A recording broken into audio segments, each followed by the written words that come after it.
Shalom Aleichem, sejam bem-vindos a mais um estudo do Iniciando na Torá. E para a tristeza de muitos, esse aqui é o último estudo do Iniciando na Torá. Se você chegou até aqui, nosso 7º vídeo, sinta-se um vencedor, ok? Eu tenho certeza que você ama o Eterno com todo o teu coração, né? E mesmo que tenha demorado para chegar até aqui, eu acredito que todo o conhecimento que você adquiriu, tudo que você aprendeu, ainda que seja o início, mudou completamente a sua visão. No último vídeo a gente teve a discussão sobre o Mashiach ben Yosef, e eu acredito que não resta mais dúvida que Yeshua, esse Yeshua, o desprezado, o pendurado, que nem alguns judeus chamam ele, esse é o Messias de Israel. Eu acredito que você não tenha mais dúvida que ele é o Messias de Israel, depois de toda a explicação de cada vídeo. Então, nós chegamos aqui no último estudo da série Iniciando na Torá. E nesse último estudo a gente vai falar uma coisa até que meio rápida, que é por que o Mashiach morreu. Muita gente não sabe por que o Messias morreu. Por que ele teve que ir para a cruz, Yosef? Por quê? Muita gente não sabe, as pessoas só explicam, ele morreu pelos meus pecados. E a pessoa não sabe explicar além disso. Se você perguntar para qualquer pastor aí, ele vai falar, morreu pelos meus pecados. E você perguntar, mas por que ele teve que morrer pelos meus pecados? Ele vai se enrolar, vai dar uma resposta meio contraditória e vai acabar não sendo completo. Inclusive, nós mostramos aí no vídeo, vou estar colocando aí um card para você estar acessando, mostrando a ignorância que ronda esses líderes, que um dos líderes lá falou que estão tirando uma palavra da Bíblia. Eu provei e mostrei que ele não sabe o que ele está falando, então eles não conseguem nem liderar a si mesmo. Como é que vai liderar as pessoas? Eu fico impressionado como as pessoas deixam que esse tipo de pessoas determinem o que elas vão crer e o que elas não vão crer. Tô falando demais, eu sei, mas é porque é o último vídeo da série. Eu vou sentir muita saudade da série Iniciando na Torá. E ao final deste vídeo eu vou estar liberando para vocês um código. Vai aparecer um código na tela. E por que vai aparecer esse código? Eu vou explicar para vocês. Esse código é uma sequência de números e letras. Vai servir para o seguinte: você que conseguiu concluir a série Os Segredos da Torá e você deseja algo mais além disso, além de acompanhar, porque nós teremos projetos futuros depois desse final de ano, que passar todas as festas pagãs aí do final de ano, Natal, a gente vai começar a estudar as parashás, a divisão da Torá. E se você não quer só ficar aí no YouTube assistindo e quiser algo mais, é lógico que isso aí depende de você, não é uma obrigação para todo mundo.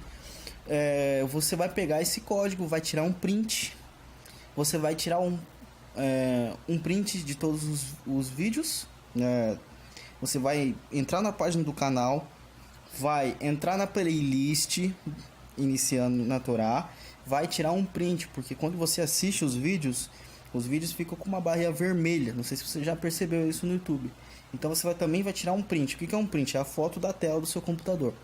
Vai tirar o print do código, vai tirar o print da playlist constando que você assistiu, vai enviar para mim. Eu vou pegar essa playlist e vou te mandar eu vou analisar, vou mandar para você de volta um código, um link para você entrar no grupo de WhatsApp, para que você possa tirar dúvidas, você possa também interagir com pessoas que assistiram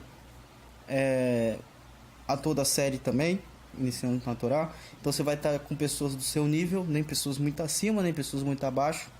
Você vai estar com pessoas que estudaram a mesma coisa que você, pessoas com dúvida. Lá você vai poder tirar dúvidas, vai poder dar a sua opinião, dar o seu parecer, e vai ser um grupo como uma família, não como uma família de verdade, mas eu não estou dizendo no sentido que você vai abandonar sua mãe, seu pai, você vai abandonar a sua esposa, você vai abandonar, porque não é isso que a Torá propõe, muito pelo contrário. Nós quando eu digo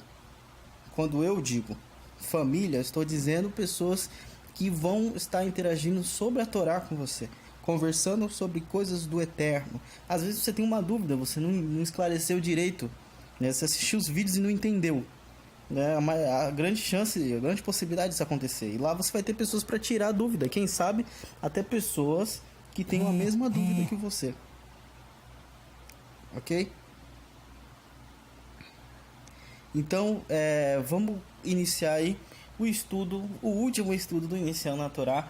E hoje o objetivo do estudo é ensinar por que o Mashiach teve que morrer e qual é o conceito na Torá, por que tudo isso aconteceu, né? Por que Mashiach teve que morrer, que história é essa de pecado, de transgressão e etc.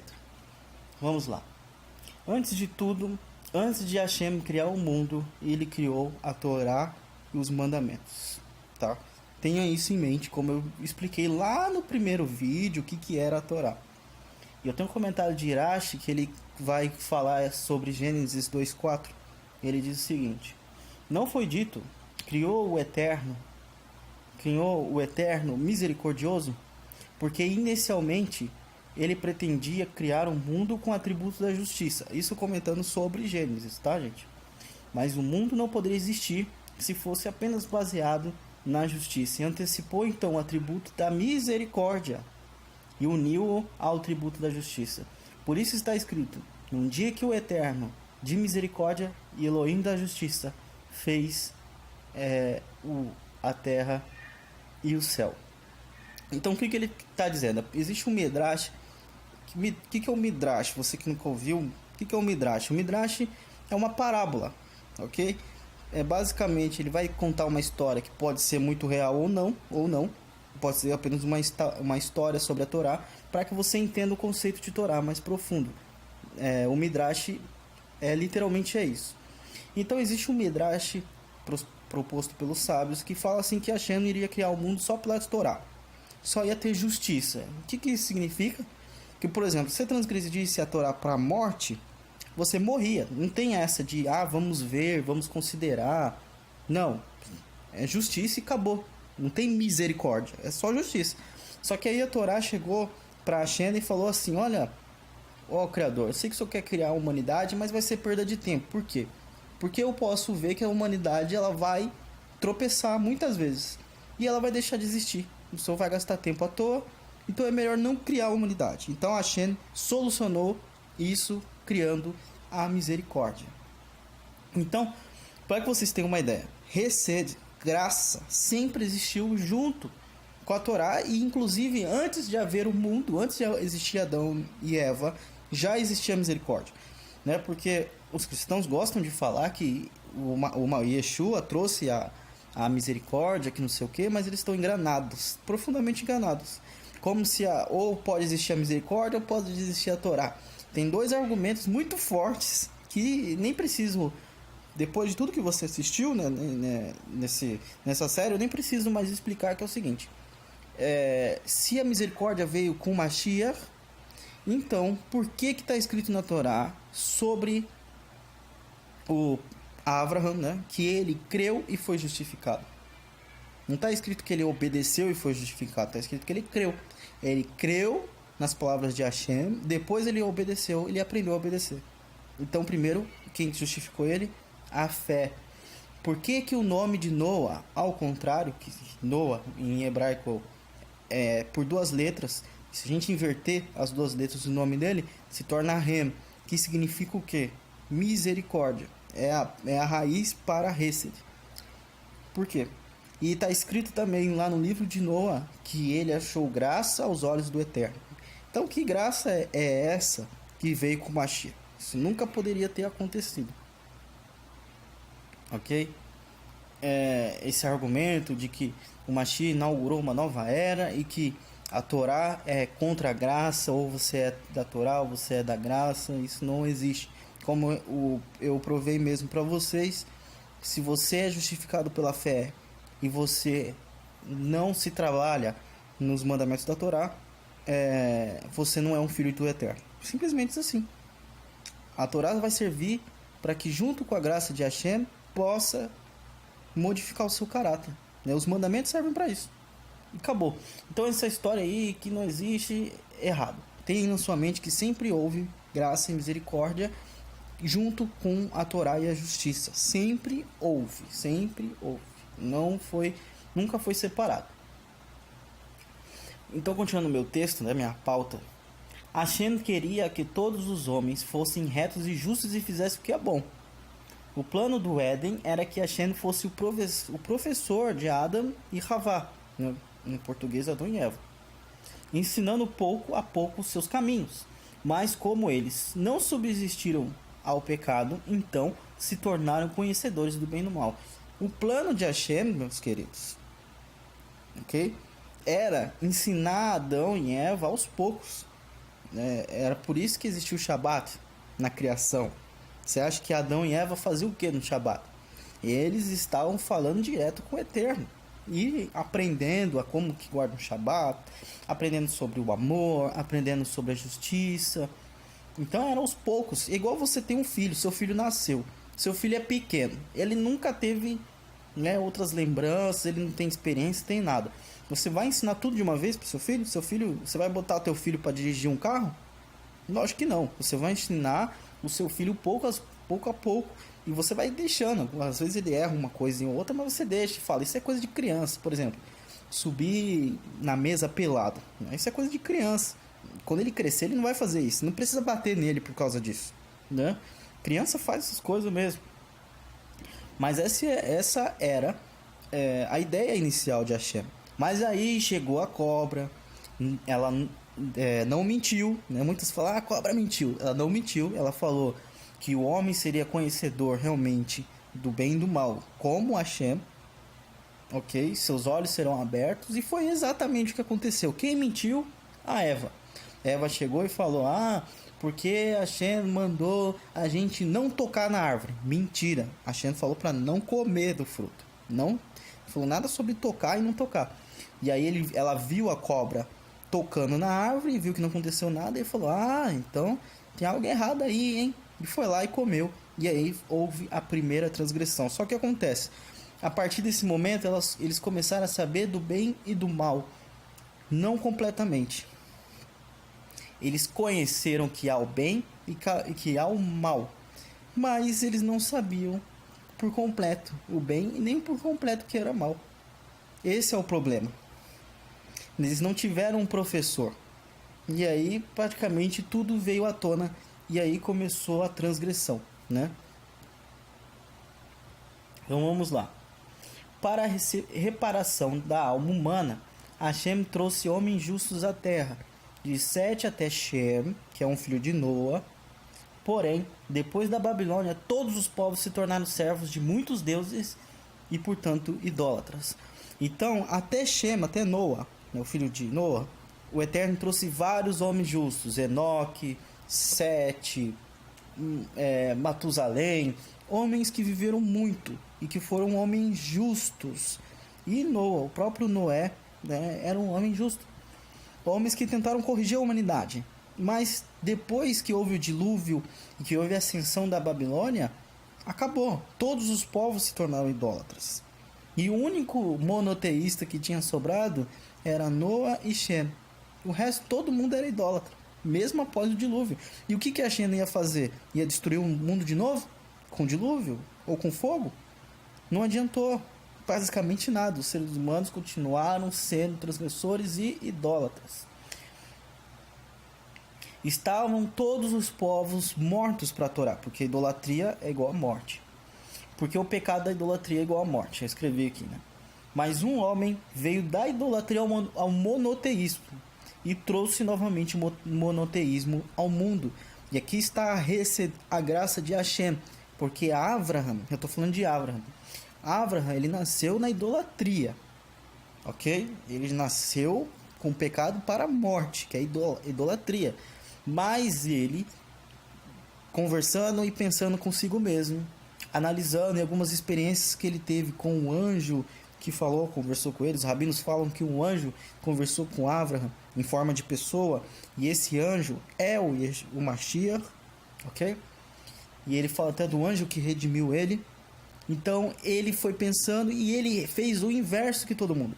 Ele foi da idolatria ao monoteísmo, onde só Hashem é o único Elohim e o único Senhor e acabou. Qualquer um que fala tem três que é um, que é dois que é três, que Jesus é Deus e o Espírito Santo é Deus e o Deus é Deus também.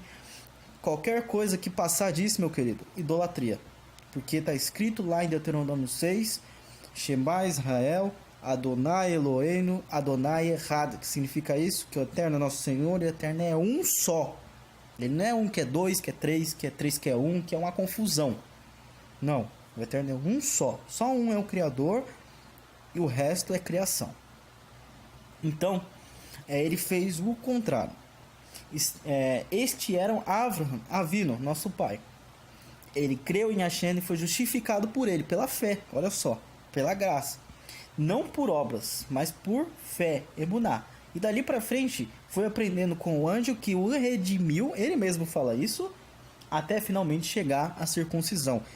Eu já expliquei isso nos outros vídeos, mas eu estou reforçando a ideia, que ele primeiro teve fé, foi justificado, e daí, por quê? Lembre-se de uma coisa muito interessante.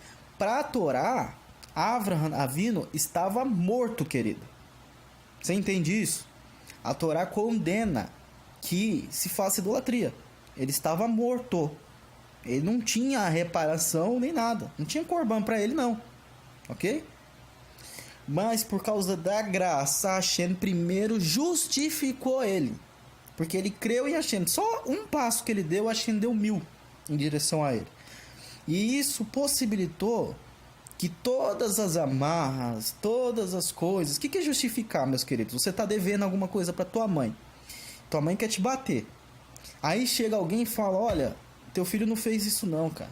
Analisa direito aí. Tá aqui a prova que ele não fez isso. E aí tua mãe, com aquela punição pesada, ela deixa de te bater. Isso é justificação. Avraham Avinu estava devendo, porque ele era um idólatra. Mas alguém justificou ele por causa da fé dele. E agora que ele não vai sofrer mais consequências, ele pode continuar no caminho do monoteísmo. E ele começou a aprender os mandamentos, ele guardou a festa dos tabernáculos com Melquisedeque. E foi aos poucos, até que ele chegou um momento e se circuncidou. É assim que sempre foi a Techuvá. E é assim que a Techuvá é hoje. Você é idólatra, por exemplo. Tá aí no cristianismo e é idólatra. Primeiro você aprende os mandamentos, a tua fé te justifica por Yeshua, e aí você vai voltando. Daqui a 5, 6 anos, você já não é mais um gentil. Você é um judeu israelita da tribo. Vai te colocar você de um lado e um gentil do outro, as pessoas vão ver diferença. Porque você vai estar andando com tzitzi, né, que é as cordinhas que se põem do lado. Você vai estar falando só sobre Torá. Você não vai estar mais agindo da mesma forma.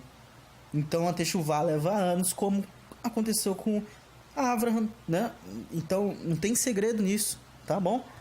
Yaakov mesmo diz, né? Vamos ver aqui Jacó. E agora já eu pulei de Avraham para Jacó. Já é muitos anos à frente. E abençoa Yosef com as seguintes palavras: que o Eterno, a quem serviram meus pais, Avraham, Isaac, o Elohim que tem sido meu pastor em toda a minha peregrinação pela vida até o dia de hoje, o anjo que me redimiu, olha só o que ele está dizendo, e salvou de todo mal, agora abençoe estes meninos. Sejam eles chamados pelos nomes e pelos nomes de meus pais, Avraham e Isaac, que eles cresçam e se multipliquem sobre toda a face da terra. Pessoal, ele fala em hebraico, Maral, Malach, Hagoel. O que significa isso, Yosef? Resposta: é o anjo que me redime. Sabe qual é o mais interessante dessa palavra, Goel? É porque essa palavra, ela também foi usada no Egito, quando veio aquele anjo da morte, sabe? O famoso anjo da morte que matou todos os egípcios. Ele também foi chamado de Goel. O que significa? Essa palavra significa que é o anjo que redime, mas também é o anjo que traz a justiça. É o anjo da Hesed, da graça, mas também é o anjo que traz a punição. Olha só, linka com tudo o que você aprendeu. Lembra que eu falei que Mashiach é a Torá? Que Mashiach é a Torá? E nós lemos que o Eterno criou o mundo com a justiça e com a graça. Então nós estamos falando dele. Ele mesmo falou lá no Novo Testamento que vai batizar com o Espírito e com o fogo. Quer dizer, ele vem para trazer graça e misericórdia, mas também vem para trazer destruição para aqueles que são transgressores da Torá. Tá bom? Nada de novo até aqui, você também já aprendeu isso. Só estou aprofundando um pouquinho a mais. Vamos continuar.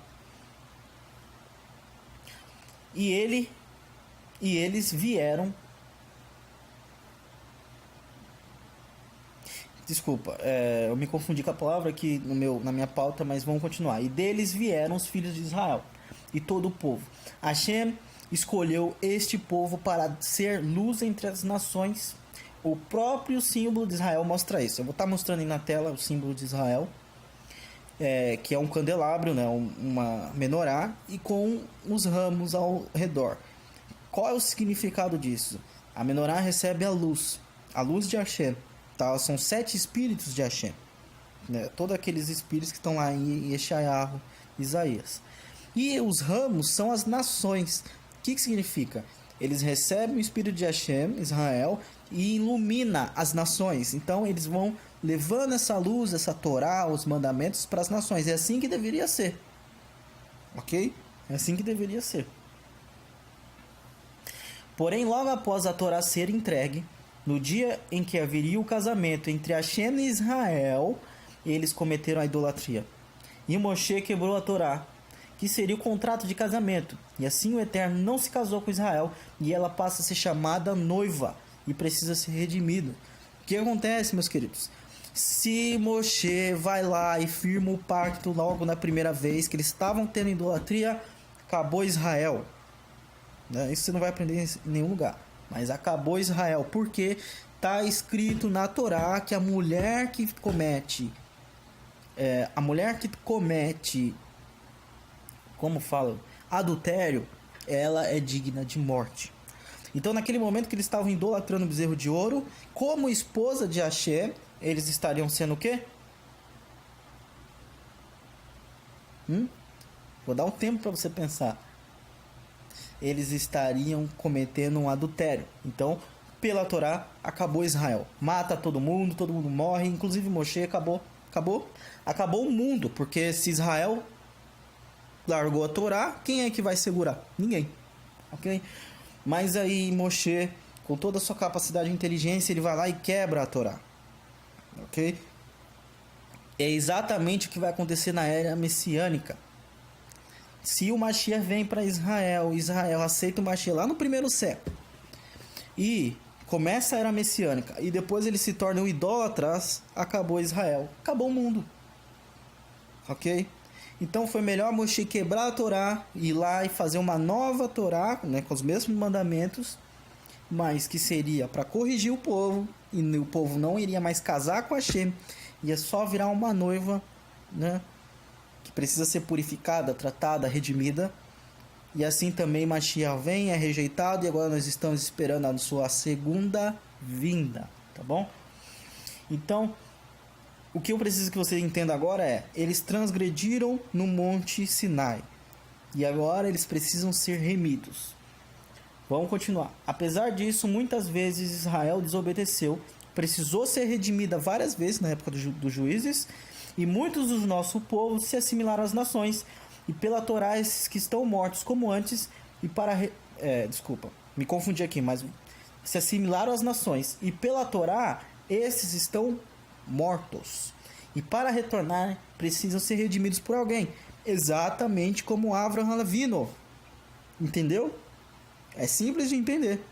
Houve as diásporas. O que é diásporas, Yosef? Resposta: diáspora é quando o povo de Israel começava a pecar muito, e aí vinham as pragas, né, as maldições, o povo era levado cativo, como foi para a Babilônia, e aí ficava lá, disperso, fora da terra de Israel. Isso é diáspora. E às vezes quando, por exemplo, voltou com o povo de Israel, né, com a ordem do rei Ciro o Grande para reconstruir Jerusalém, mas muitos judeus não voltaram com Esdras. e ficaram por lá mesmo. Por isso que tem judeu para todo, até judeu do Paraguai existe. Tá bom? No Paraguai tem judeu. E muitos perderam a identidade, né? Vocês viram lá no vídeo, né? Não sei qual o vídeo da série que eu mostro que o Brasil é feito de judeus que perderam a identidade, meu querido. Até o Tupi-Guarani tá entranhado no hebraico. Tá bom? Então esse povo nem sabe mais que é israelita. Eles estão mortos para a Torá, meus queridos. Não podem mais voltar para Israel, porque se voltar eles têm que ser mortos, porque se tornaram idólatras, gentios, na pior hipótese da palavra. Então vamos continuar. Aqui está o grande motivo. Mashiach é o sangue da expiação, que redime os filhos de Israel. No dia do perdão havia uma expiação pelo pecado, que é o Yom Kippur que eu estou falando, com a oferta dos bodes. E eles levavam o pecado de Israel. Mashiach substituiu esse bode, e todo o Yom Kippur, os pecados de Israel e das nações serão expiados. Mas como isso acontece? Hashem aceita o sacrifício humano? Um homem pode pagar pelos outros? Vejamos os que os sábios dizem. São perguntas que você tem que ter na sua cabeça. Se você falar isso para um judeu, ele vai falar: não, mas está escrito na Torá que nenhum homem pode pagar pelos pecados do outro. Está escrito na Torá.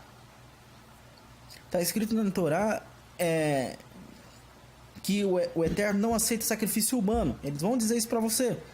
Mas hoje eu vou mostrar o outro lado da moeda. Então presta atenção. Aconteceu 4 diásporas. Tem uma promessa de Yaakov para as nações de Manassé e Efraim, que eles iriam se espalhar pelas nações. As 12 tribos se perderam nas nações, se assimilaram. Quem é o único que pode redimir? Mashiach. Só ele pode levar os nossos pecados e transgressões. Só ele. Não existe outro. E qual é, vamos dizer assim, a superioridade do Mashiach em relação a Yom Kippur, ao bode do Yom Kippur? Ele não só perdoa pecados, ele perdoa as transgressões, mas ele muda o interior com Ruach HaKodesh, com o Espírito do Eterno. Ele justifica a pessoa pelo sangue dele, porque ele paga essas transgressões, e o Ruach HaKodesh, ele purifica a alma da pessoa, sem precisar de ninguém. Eu poderia colocar uma pessoa que foi justificada pelo sangue do Mashiach lá no meio do não sei aonde, essa pessoa iria começar a aprender coisas da Torá, mesmo sem ter a Torá na mão. Essa é a promessa de Jeremias 31:33. Ok? E eu vos darei um novo coração, e vocês vão praticar os mandamentos da Torá. Eu vou colocar de novo Jeremias 31:33 aí na tela. Pausa o vídeo, lê e veja aqui exatamente o que eu estou falando. Eu nunca li aqui porque esse verso, para mim, falando sobre a nova aliança, é um verso que eu já cansei de passar. Tá bom? Então vamos lá. Vamos entender agora como que essa expiação aconteceu. Agora que você entendeu o contexto. Significado primeiro da palavra expiação em hebraico, que é capará. Primeiramente, eu tenho que explicar o que quer dizer isso no hebraico, né? Significa, entre outras coisas, apaziguar, fazer expiação, purificar, invalidar, perdoar, ser misericordioso, pacificar, perdão. Uma raiz primitiva para cobrir, especificamente com betume. Onde isso foi usado? Na arca de Noé, o betume, para não entrar água. Figuramente, para expiar ou perdoar, para aplacar a raiva de alguém, que é de Hashem, ou cancelar. Aplacar, fazer uma expiação, purificar, invalidar, perdoar, ser misericordioso, pacificar, perdoar, expurgar, que é afastar, adiar, e reconciliação. Ok? Então, capará, fazer expiação que Mashiach fez, significa tudo isso. Agora vamos entender à luz dos sábios. Vocês vão ver, né? E nunca mais vão ser enganados por nenhum rabino do New Age, né? Da nossa era. e vocês vão entender o que realmente Yeshua fez. Vamos lá, vamos ver um texto aqui. Eu estou num site chamado Kehillah Beit Hesed. O texto é deles, não é meu, que eu vou ler aqui agora. Foi um texto muito bem construído e muito bem feito, tá bom? Introdução. No Tratado de Sanhedrin 39a, o Talmud Bavli, que é o Talmud feito na Babilônia, fala da resposta do Rav Abahu a um escarnecedor que lhe disse o seguinte. Então o Abahu, que é um Rav, estava sentado lá tomando café e chegou um cara que é um idólatra para zoar com a cara dele. E ele disse assim: seu Elohim, quer dizer, seu Deus, é um brincalhão, porque ele fez o profeta Ezequiel deitar-se sobre o seu lado esquerdo por 390 dias e depois sobre o seu lado direito por 40 dias. Quer dizer, o gentil Goi abriu lá a Torá, leu isso daí e quis tirar uma cacara do rabino. O escarnecedor achou estranha a natureza deste ato simbólicos e viu nisso uma oportunidade para zombar da fé do meu povo, o povo judeu, e um Elohim justo e santo. Aí olha a resposta do Rav. Rav Abahu respondeu para esse cara: quando uma nação se rebela contra o seu rei, se este for cruel, ele matará a todos. E se ele for misericordioso, vai matar a metade deles. Se ele estiver cheio de misericórdia, ele fará com que os principais dentre eles sofram, poupando a maioria. Assim também o Eterno castigou Ezequiel para apagar os pecados de Israel. No comentário do Sefer e Ezequiel, né, do livro de Ezequiel, Rabi Moshe Eizimer continua: o conceito desse justo sofrer em lugar da comunidade está elaborado sobre o Sefer Hassidim, livro dos devotos. A passagem começa com uma discussão da responsabilidade comum que repousa sobre toda a nação de Israel. Todo Israel é responsável um pelos outros. O pecado de um é o pecado de todos.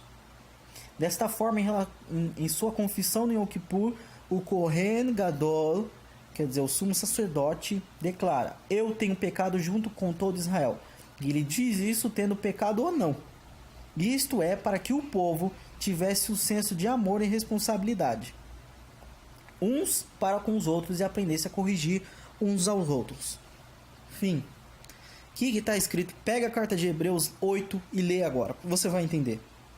Quer dizer, nós temos um sacerdote lá no Shammai, no céu, no templo celestial, que oferece todo Yom Kippur uma expiação pelas nossas transgressões. E esse sacerdote é maior do que o Levítico. Por quê? Porque ele não tem transgressão. Ele não precisa oferecer por si mesmo. Então é um sacerdote segundo a ordem de Melquisedeque, que é maior do que a ordem levítica. Ok? Você vai ler agora e vai entender. Não tem nenhum segredo. Vamos continuar. Então, presta atenção. Ezequiel sofreu para expiar os pecados de Israel. Quer dizer, o Eterno pode fazer isso. Não é nenhuma coisa que não esteja na literatura judaica. O Sefer Hassidim, continua o texto, então cita os sofrimentos de Ezequiel, conforme descrito no capítulo 4. Vejamos: pois este é o caminho perante Hashem. Quando algo é decretado e eles não se arrependem, então a punição deve vir. Agora, se um justo é feito para sofrer, então esta punição é suportada por ele. Um castigo severo tinha sido decretado sobre Israel nos pecaminosos dias do rei Manassés.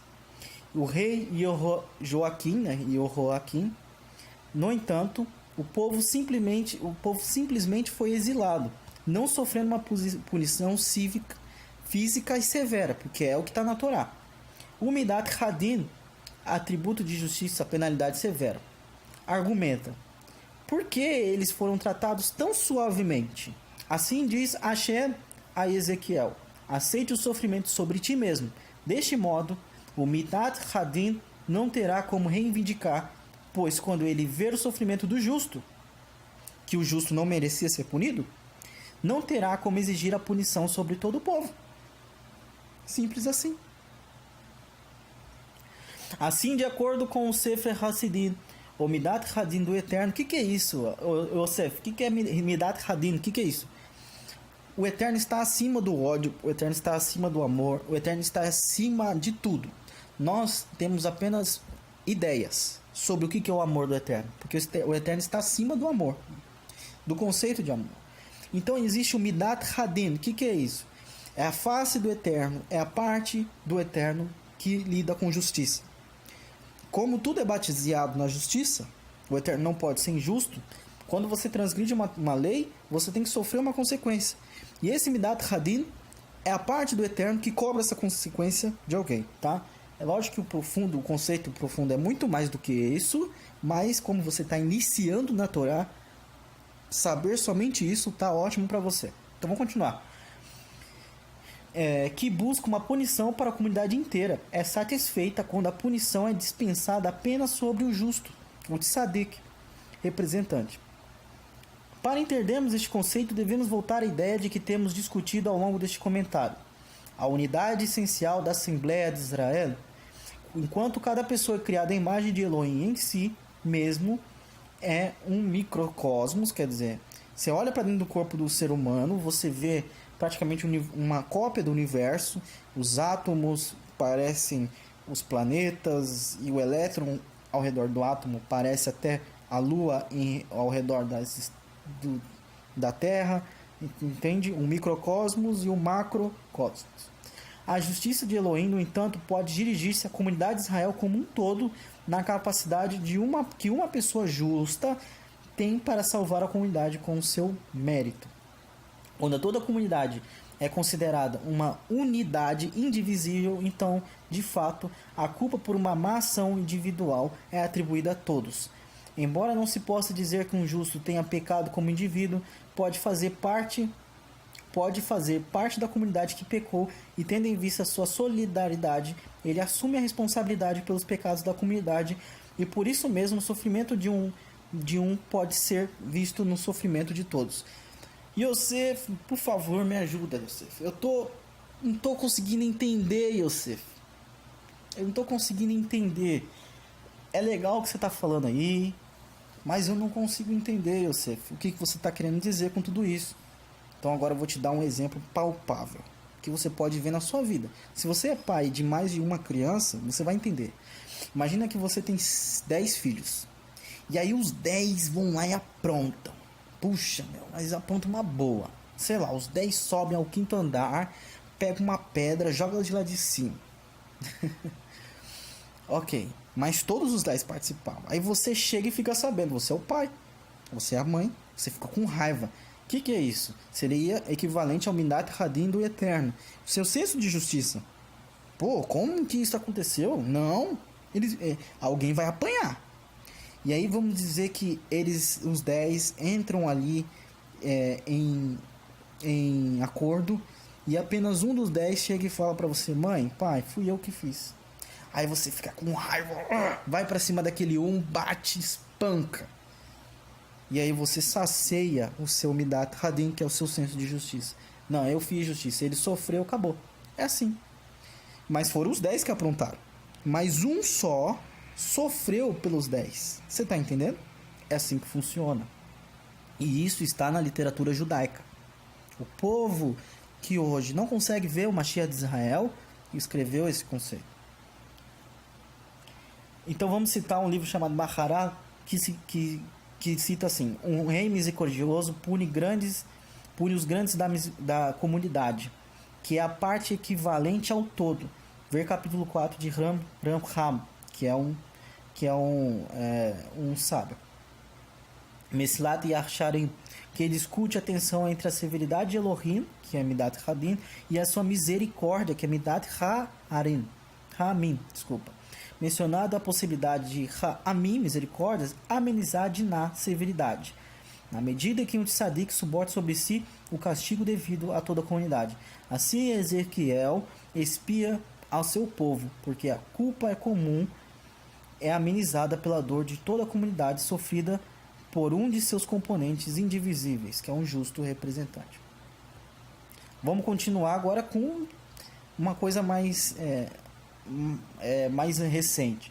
O Reb Nachman de Breslov, neto do Rav Israel Ben Eliezer, o Baal Shem Tov, né, que é o líder da Hassidut, o cara que inventou a Hassidut, escreveu sobre o efeito expiatório do sofrimento de um tzadik em Likutei Moharan II. Saiba que, olha o que ele diz, saiba que, por vezes, o perdão dos pecados acontece pelo mérito coletivo da comunidade. Há, porém, momentos em que os membros da comunidade não são suficientemente dignos de terem seus pecados perdoados em seus próprios méritos. O tzadik, então, é obrigado a comprometer-se a sofrer por causa do povo de Israel. Certamente ele levou as nossas doenças, carregou as nossas dores. O que ele está citando? Isaías 53. A comunidade em geral é salva do sofrimento e da doença, mas não o tzadik, porque ele comprometeu-se a sofrer em nome de todo Israel. Quer dizer, um Rev Nachman de Breslov, um Rev da Hassidut, um Rav que ele é ortodoxo, ele fala que Yeshayahu 53 está falando do justo que sofre por Israel. Se você parar qualquer judeu hoje aí por aí, Binei Noah, durante aí vamos dizer assim, o Facebook, ele vai falar que isso não existe, né? Isso não existe, não tem nada a ver, não sei o que. E quando você mostra esses versos, eles têm a cara de pau de falar assim, porque vocês não sabem interpretar o Talmud. Então, como vocês podem ver, esse conceito existe sim na Torá, inclusive com os rabinos ortodoxos. Ele diz em outro livro, no livro Trust Me, Acredita em Mim, dos rabinos Eliezer Pakor e Eliezer Linas, está aí a bibliografia, você pode consultar. Lemos o seguinte: a opinião do Rav Elazar é que, assim como o agricultor coloca o jugo somente no boi, que pode arcar com o ônus, assim também a Hashem coloca o ônus da punição pelas transgressões do mundo sobre um tzadik, que é um justo representante. Isto serve para proteger o mundo ao expiar as transgressões, mesmo que nós não possamos compreender plenamente como isso funciona. Vamos continuar. O vídeo hoje é o último vídeo, então eu vou caprichar. O grande filósofo cabalista judeu Rabbi Moshe Chaim Luzzatto, o Ramchal. Esse rabino é muito famoso no meio ortodoxo. Que Hashem tenha sua memória e sua lembrança. Nos dá algumas dicas em Derech Hashem, que é o caminho do eterno. Seu resumo clássico do judaísmo. Todos os homens foram originalmente ligados uns aos outros. Gente, o que isso significa? Peraí, Yosef, o que significa isso? Que negócio é esse de todos os homens foram... Você tá falando o quê? De Kabbalah? Não, pessoal, presta atenção, como isso é mais real que você imagina. Uma transgressão que você faz, não é só você que sofre consequência. Por exemplo, você é um pai de família, você vai lá e trai a tua esposa. Você acha que é só você que vai sofrer? Ou é só a sua esposa que vai sofrer? Não. Você vai sofrer, sua esposa vai sofrer, sua família vai sofrer, sua mãe vai sofrer, suas crianças vão sofrer, seu pai vai sofrer. Depois, o seu filho tendo que explicar isso para o teu neto vai sofrer. Você está entendendo? Sua transgressão não afeta só você, afeta todo mundo. E todo mundo sofre consequência por causa de um erro seu. Tá bom? E ele continua. Como nossos sábios ensinam, todos os israelitas são fiadores. Não só israelitas, mas também os gentios, né, uns dos outros. E responsáveis uns dos outros. Tá, lá no Tratado de Shavuot 39a, no Talmud.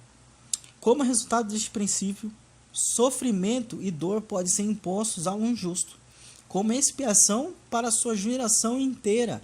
Este justo, então, deve aceitar o sofrimento com amor em benefício da sua geração, assim como ele aceita o sofrimento, que o sofrimento lhe seja imposto para o seu próprio bem.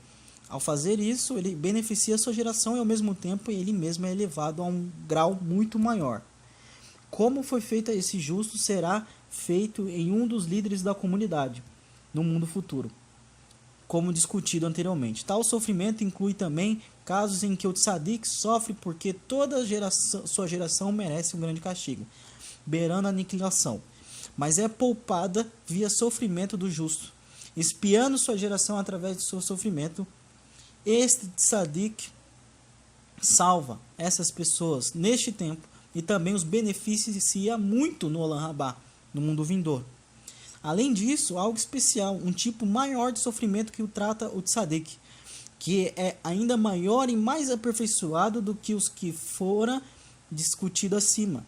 Este sofrimento maior providenciará a ajuda necessária para trazer uma cadeia de eventos que levam a humanidade como um todo à perfeição final. Olha só. De acordo com o plano original, é necessário que o homem passe antes por pelo menos algum sofrimento. Assim, tanto ele como o mundo poderiam atingir a perfeição. Isso se torna necessário porque um dos conceitos básicos da situação do homem é de que Hashem conteve sua luz escondendo sua face e sua presença. Isto ocorreu por causa da corrupção e do dano espiritual causado pelos muitos pecados do homem, que retrocedeu ainda mais, causando maior afastamento das pessoas do Eterno. O mundo e tudo que há nele está degradado, portanto, exige que uma sabedoria insondável do Eterno traga uma série de eventos para atingir sua retificação. Entre os elementos mais importantes dessa sequência, a exigência que o homem seja punido por sua maldade até que o atributo da justiça, que é o tal Midat Hadin que eu falei para vocês, seja satisfeito. No entanto, Hashem arranjou as coisas, selecionando pessoas perfeitas para corrigir as coisas para em nome de outros, como tem sido discutido. O Midat Hadin, portanto, diz respeito a esse justo e não para todo mundo em geral. Indivíduos como estes são perfeitos e são, portanto, dignos apenas do bem. A única razão pela qual sofrem é para o perdão e benefício dos outros. E o atributo da justiça deve, portanto, ser satisfeito com uma pequena quantidade de sofrimento, ou seja, o sofrimento de um justo compensaria a grande quantidade de sofrimento daqueles que realmente pecaram. A fonte está aí no texto, né, vocês podem ver. E também tem alguns midrashes, né, que é interessante você ler, que está o Shemot Rabbah 35.4, que ele diz o seguinte: Moshe disse a Hashem, chegará o tempo em que Israel não terá um templo ou um tabernáculo. O que vai acontecer com eles então? Né? Moshe está preocupado. Hashem respondeu: eu tomarei um de seus justos e o manterei como penhor por vós, a fim de que eu possa perdoar os seus pecados. Meus queridos, eu vou dizer uma coisa para vocês. Uma das maiores provas de que Yeshua é o Messias de Israel é que o templo não existe hoje. E o templo só vai voltar a existir quando esse mérito acabar. Tá bom? Até no Talmud tem um exemplo que fala assim: o dito talmúdico é claro ao dizer que a morte de um justo é uma expiação pelos pecados das pessoas comuns. Vamos ver as seguintes citações. Disse o Rabino Ami: por que o relato da morte de Miriam, que é a irmã de Moshe Rabbeinu, está colocado ao lado das leis da Pará do Má, que é a novila vermelha? Para nos informar que, assim como o ritual das cinzas da Pará do Má faz expiação, o mesmo acontece com a morte do justo que fez capará, expiação, cobertura dos pecados. Eu expliquei o significado de capará. Pela vida que deixaram para trás. Onde está escrito isso? Moed Katan 28a, lá no Talmud. E em outro lugar diz: Rabi Eleazar disse: porque o relato da morte de Aharon está perto do relato da disposição das vestes sacerdotais, para nos informar que, assim como os paramentos do Kohen eram meios para efetuar a capará, que é a expiação, da mesma forma a morte das obras de justiça expiam. Onde está escrito? Moed Katan 28a, no mesmo tratado, no mesmo lugar. Agora vamos falar da comunidade essênia, né? Lembra que foram achados diversos documentos, né, em Qurã, nas cavernas de Qurã, datados do primeiro século, da época de Mashiach. E lá no documento 4Q 541 está registrado isto aqui: Os manuscritos do Mar Morto encontrados na caverna de Qumran ensinam que a dor em lugar do próximo e até mesmo a difamação universal de um justo pode efetuar expiação. Sua sabedoria será grande.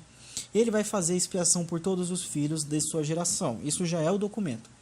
Ele será enviado para todos os filhos de sua geração. Sua palavra será como a palavra do céu e seu ensino será de acordo com a vontade de Hashem. Seu sol arderá eternamente. O fogo será aceso em todos os cantos da terra. Sobre as trevas ele brilhará. Sobre as trevas ele brilhará. Então a escuridão se afastará da terra, assim como profunda escuridão da terra seca. Falarão muitas palavras contra ele, né? É isso que tem feito até os dias de hoje. Haverão muitas mentiras, inventarão muitas histórias caluniosas sobre ele, dirão coisas vergonhosas sobre ele. Aquela história, né? O Jesus é Deus, o Jesus aboliu a Torá, o Jesus não quer que você seja justo, né? Ele derrubará a geração má e haverá grande ira. Quando ele surgir, haverá mentira e violência e o povo vagueará nos seus dias e ficarão confusos, né? Uma promessa e uma profecia sobre Mashiach que se cumpriu totalmente literal.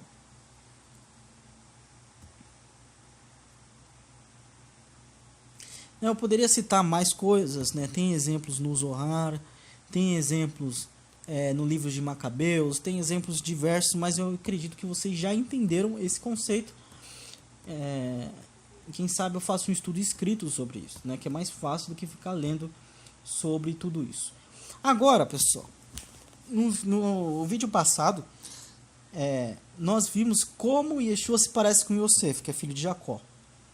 E eu até expliquei o conceito de Mashiach ben Yosef, Mashiach ben David, não é? E acredito que até nisso existe na história de Yosef, e a gente vai ver agora. E o mais interessante é que até essa redenção de um pagão está também na vida de Yosef. Está registrado na Torá que Diná sofreu um estupro, né? Irmã de Yosef.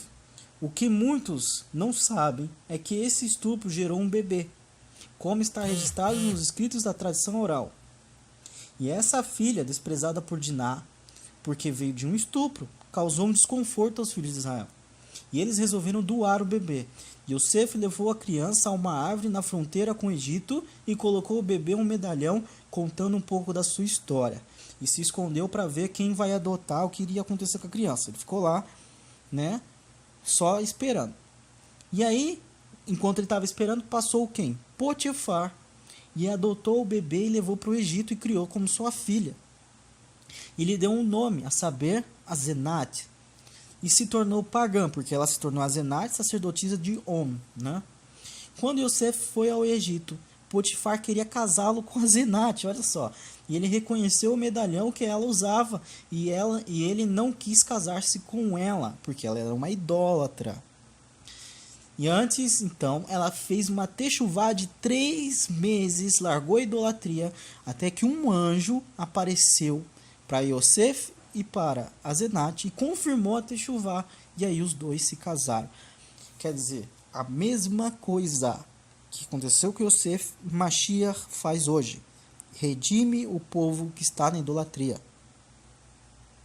Aqui está a redenção de Azenat, que ela era filha de Israel, ficou assimilada, quer dizer, ficou no meio das nações, e aí veio Yosef e redimiu ela. E até a mesma coisa que aconteceu com ela, acontece conosco hoje. E é como o Rav Shaul, sabe quem é Rav Shaul? Não é ninguém do Talmud não, meu querido. Rav Shaul é o apóstolo Paulo, que ele diz, e todo Israel será salvo. Agora, pessoal, vou fazer algo que eu não faço, que é, não estou fazendo muito, que é ler a própria escritura com vocês, que é Isaías 53, tá bom? Então vamos lá, pessoal. Pessoal, depois de tudo que você aprendeu, tudo que você viu, agora nós vamos ler Yeshayahu 53. E vejam, eu não vou comentar nada, apenas vejam. Quem deu crédito à nossa pregação e a quem se manifestou o braço de Hashem? Pois foi crescendo como renovo perante ele, e como raiz que sai de uma terra seca, não tinha formosura nem beleza. Quando olhávamos para ele, nenhuma beleza víamos para que o desejássemos. Era desprezado e rejeitado dos homens, homem de dores, experimentado no sofrimento. E como um de quem os homens escondiam o rosto, era desprezado e não fizemos dele causa algum. Verdadeiramente ele tomou sobre si as nossas enfermidades, carregou com as nossas dores, e nós os reputávamos por aflito e ferido de Hashem e oprimido. Presta atenção que ele fala dores, enfermidades. Lembre-se que, por exemplo, muitas doenças vêm de pecados, né? Se você ficar comendo um porco, você vai ter alguma coisa relacionada à doença, a gordura no fígado, a gordura nas artérias. Então, quando se fala de doença, também estamos falando de transgressões, ok? Mas ele foi ferido por causa das nossas transgressões, esmagado por causa da nossa iniquidade. O castigo que nos trouxe a paz estava sobre ele, e pelas suas pisaduras nós fomos sarados. Todos nós andávamos desgarrados, quer dizer, assimilados como ovelhas. Cada um se desviava pelo seu caminho, mas o Eterno fez cair sobre ele a iniquidade de quem? Todos nós.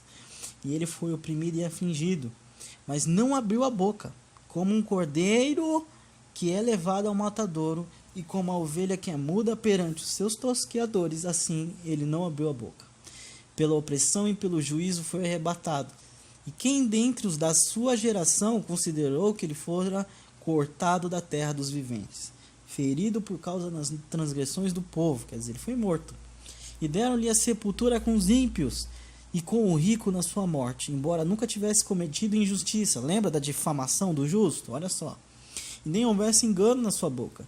Todavia foi da vontade de Hashem esmagá-lo, fazendo enfermar. Quando ele se puser como oferta pelo pecado, verá a sua posterioridade e prolongará os seus dias, e a vontade de Hashem prosperará nas suas mãos. Ele verá o fruto do seu trabalho, da sua alma, quer dizer, do seu espírito, e ficará satisfeito com o seu conhecimento. O meu servo justo justificará a muitos, e as iniquidades deles levará sobre si. Baruch Hashem. Pelo que lhe darei o seu quinhão com os grandes, e com os poderosos repartirá ele o despojo. Porquanto derramou sua alma até a morte, foi contado como transgressor, quer dizer, um cara que é injusto, mas ele levou sobre si o pecado de muitos, e pelos transgressores intercedeu. Puxa vida. Depois de você ouvir tudo isso, ler esse texto de Yeshayahu, você entende por que ele deveria ser destruído. Aí você vai me perguntar, então por que os judeus não reconhecem Mashiach? É o seguinte, como mesmo Paulo diz, Mashiach vem e é rejeitado. Então essa graça e justificação não fica só em Israel, passa também para os gentios. Porque se fica em Israel, seria suficiente para tornar Israel uma nação santa, quer dizer, uma nação de justos. Mas não, eles rejeitaram. Então passa para Israel e ecoa pelo planeta todo. Então todos os gentios também podem ser retificados. Aí você vai falar, então quer dizer que todo gentio pode se tornar israelita? Não, todo gentio sempre pôde. Como eu expliquei, Jetro era gentio, se tornou israelita. Raabe, Ruth, sempre houve conversão, nunca houve dificuldade para conversão. Então o que afetou os gentios de verdade? Que os gentios que estavam mortos agora podem receber vida perante o sangue do Mashiach, podem ser justificados pela fé, e a sua transgressão pode ser apagada, a transgressão dele, dos pais dele, e ele pode aprender uma nova fé, aprender a adorar a Hashem. E eu vou ler aqui para fechar, né? Além de trazer os assimilados de volta para Israel, os gentios também podem desfrutar disso e podem se tornar filhos de Hashem, obedecendo as escrituras. Agora eu vou ler uma coisa para vocês entenderem como que é o proceder do gentio que conhece Yeshua e passa a crer em Hashem como o único Elohim, né? o Elohim dos judeus, de Israel. É assim que ele tem que se portar. 1 João 3. Vede com que grande amor nos tem concedido o Pai, que fôssemos chamados de filhos de Hashem. E nós o somos. Por isso o mundo não nos conhece, porque não conheceu a ele. Amados, agora, quer dizer, agora que Mashiach morreu, somos filhos de Hashem. E ainda não é manifesto que haveremos de ser. Porque é só no futuro que a gente vai ser retificado totalmente. É só quando o Mashiach voltar que o Yetzer Hara, que é a inclinação para o mal, vai deixar de existir. Tá bom? Mas sabemos que quando ele se manifestar, seremos semelhantes a ele. Quer dizer, justos completamente, sem transgressão. Porque assim como é, o veremos. E todo que nele tem essa esperança. E purifica a si mesmo, assim como ele é o quê? Puro. Todo aquele que vive costumeiramente no pecado também vive em rebeldia contra a Torá, pois o pecado é a transgressão da Torá. Preste atenção, se você acha que pecado é qualquer outra coisa, você está indo contra o seu próprio livro de crença, porque ele mesmo diz que o pecado é a transgressão da Torá. Sabeis igualmente que se ele manifestou para tirar os seus pecados, nele não há pecado. Todo aquele que permanece nele não vive pecando. Toda pessoa que continua pecando não viu nem tampouco conheceu. Filhinhos, ninguém vos iluda. Quem pratica a justiça é justo, assim como ele é justo. O Mashiach era justo, guardava o Shabat, não comia porco, não comemorava a festa pagã, comemorava as festas do Eterno, estudava a Torá no Shabat, né? Ele era justo. Se você conheceu ele, você também tem que começar a ser justo. Filhinhos, ninguém vos iluda. Vou ler de novo. Quem pratica a justiça é justo, assim como ele é justo. Aquele que vive habitualmente no pecado é do diabo, pois o diabo peca desde o princípio. Para isto, o Filho de Hashem se manifestou para destruir as obras do diabo, que é o que? As transgressões. Todo aquele que é nascido de Hashem não se dedica à prática do pecado, porquanto é semente de Hashem, permanece nele e ele não pode continuar no pecado. Olha isso, pessoal. Não existe essa de eu vou comer porco mesmo, tô nem aí. Você que fala isso, você está dizendo, olha, eu não vou obedecer Levíticos 11 e dane-se, eu faço o que eu quiser. Eu vivo na transgressão mesmo. É isso que você está dizendo. Depois você quer dizer que conhece Mashiach? Olha isso. Porquanto a semente de Hashem permanece nele, ele não pode continuar no pecado, pois é nascido de Hashem. Desse modo, conhecemos quem são os filhos do Eterno e quem não são, e quem são os filhos do diabo. Quem não pratica a justiça não procede de Hashem, nem tampouco aquele que não ama seu próprio irmão. Que a marca do seguidor do Mashiach é o amor. Ok? Então, pessoal,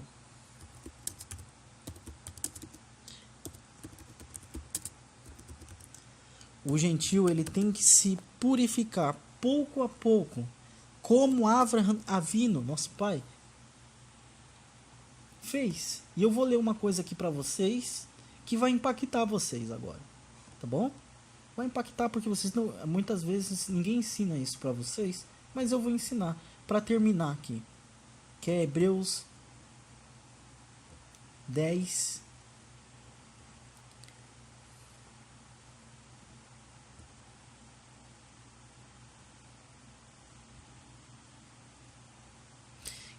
Bom, como eu disse, o Hebreus ele vai explicar sobre Yom Kippur, né? Vai falar que nós temos um sacerdote superior ao Levítico, em Hebreus 8, e ele fala assim, Shaul, olha só, porque se vivemos deliberadamente no pecado, que é a transgressão da lei que eu mostrei para vocês, depois de termos recebido o pleno conhecimento da verdade, já não resta mais sacrifício pelo pecado, mas sim uma horrível expectativa do juízo, fogo ardente, prestes a consumir todos os inimigos de Hashem. Ora, se aqueles que rejeitam a Torá de Moshe morrem sem misericórdia, mediante a palavra de acusação de 2 ou 3 testemunhas, julgai vós, quanto maior é o castigo merecerá quem feriu os pés do filho de Hashem, profanou o sangue da aliança, pelo qual ele foi santificado, e insultou o Espírito da graça, né, que teve misericórdia. Portanto, nós conhecemos aquele que declarou, a mim pertence a vingança, e outro trecho, o Senhor exercerá juízo. Então o que ele quis dizer? Se você conhece o Mashiach e fica aí nessa transgressão, transgredindo a Torá, hoje você tem conhecimento suficiente para saber que a Torá não foi abolida e etc. E você continua aí batendo a cabeça na parede, já não resta mais sangue, meu querido. Sabe por quê? Porque o Yom Kippur, ele perdoa as transgressões, né? O Mashiach vai lá e expia. Mas se você pede perdão querendo fazer a transgressão de novo, quer dizer, não tem como ser perdoado assim, meu querido. Se você tem um orgulho e bate no peito para dizer que come porco, que transgride o Shabat, que não tá nem aí para as festas, que sacrifício que vai te justificar, meu querido? Nenhum. Uma coisa é ser ignorante, não saber, não tem conhecimento e tal. Tudo bem, o Hashem perdoa a ignorância. Mas outra coisa é você saber que Mashiach não aboliu a Torá e que você tem que ir para as boas obras. Agora está nas suas mãos. Esse foi o 7º e último estudo da Torá. Depois de passar por todos, você já é bem consciente e é a sua escolha fazer na sua vida o que você achar melhor.